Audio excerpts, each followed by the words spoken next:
Super star Rajinikanth இப்போ Jailer 2 படத்தில் பிஸியாக நடித்து கொண்டிருக்காரு. இந்த ஜெயிலர் 2 படத்தை நெல்சன் தான் எடுக்கிறாரு. மேலும் இந்த ஜெயிலர் 2 படத்தில் சூப்பர் ஸ்டாரோட சேர்ந்து ஒட்டுமொத்த இந்தியன் திரையுலகே நிறைய பேர் நடிக்கிறாங்க. அதாவது நிறைய சர்ப்ரைஸ் கேமியோஸ் இந்த படத்தில் இருக்குது என நெல்சன் சொல்லியிருக்காரு. தொடர்ந்து ரசிகர்கள் ஜெயிலர் 2 படத்தை பார்க்க இப்போவே ஆவலோடு காத்து கொண்டிருக்காங்க. அது மட்டும் இல்லாமல் ஜனநாயகன் படத்துடைய சென்சார் பிரச்சனையால் படம் எப்போ வெளியாகும் என்பது மிக பெரும் சந்தேகமாக இருந்து வருது. அதைத் தொடர்ந்து தமிழ் சினிமாவில் 1000 கோடி அடிக்கணும்னா அது ரஜினி மட்டும்தான் என இப்போ சொல்லப்பட்டு வருது.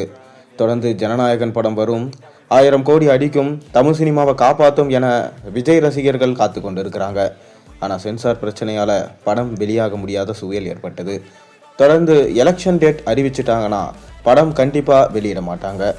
அதைத் தொடர்ந்து அடுத்து பெரிய படம்னா அது நம்ம தலைவரோட படம் தான். தலைவரோட படம் ஆகஸ்ட் மாதம் 14ஆம் தேதி வெளியாகுது. மேலும் இந்த படத்துடைய ஃபஸ்ட்டு சிங்கிள் சாங் குறித்து ஒரு சின்ன அப்டேட் கிடச்சிருக்கு. அதாவது இந்த ஃபஸ்ட்டு சிங்கிள் சாங் தற்போது தான் ஷூட்டிங் முடிஞ்சதான். இந்த சாங் காவாலா பாட்டையே மிஞ்சும் அளவுக்கு இருக்கும் என நெல்சனே சொல்லியிருந்தார். தொடர்ந்து இந்த பாடலில் நேரோ ஃபர்தோக்கி அப்படின்றவங்க தான் நடனம் ஆடியிருக்காங்களாம். முதல் பாடல், அதாவது ஜெயிலர் படத்துடைய முதல் பாடல் காவாலா பாட்டில் தமன்னாவோட நடனம் எல்லாராலையும் ரசிக்கும்படியாக இருந்தது. அந்தளவுக்கு அவங்க மெனக்கெட்டு ஆடினது தான் அந்த பாட்டோடைய மற்றும் படத்தோடைய ரீச்சுக்கு காரணம் என சொல்லலாம். அதைத் தொடர்ந்து இந்த படத்தில் தமன்னாவுக்கு பதிலாக நேரா ஃபர்தோக்கியை போட்டிருக்கிறது ஒர்க் அவுட் ஆகுமா என்பது ரசிகர்கள் தற்போது கேள்வி கேட்க ஆரம்பிச்சிட்டாங்க. மேலும் இந்த பாடல் பிப்ரவரி 14 வெளியாகும் என தற்போது தகவல்கள் வெளியாகியிருக்கு. மேலும் இந்த படத்திலிருந்து எந்த அப்டேட்ஸுமே கொடுக்காம இருந்து வராரு நெல்சன். பொங்கலுக்குமே பார்த்தீங்கன்னா ஏதாவது அப்டேட் கிடைக்கும்னு ரசிகர்கள் எதிர்பார்த்தாங்க. கடைசியில் ஏமாற்றம் மட்டும்தான் மிஞ்சியது.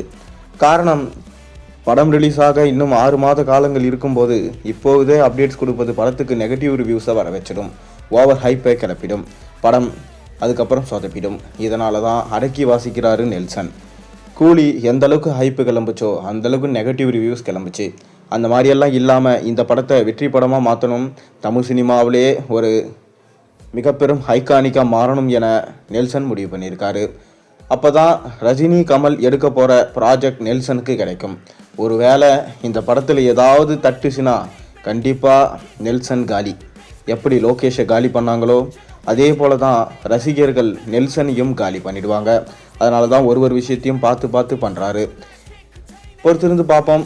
நீங்கள் ஜெயிலர் 2 படத்துடைய ஃபஸ்ட்டு சிங்கிளுக்காக எந்த அளவுக்கு வெயிட் பண்ணுறீங்கன்றதை மறக்காமல் கீழே கமெண்ட்டில் சொல்லுங்கள்.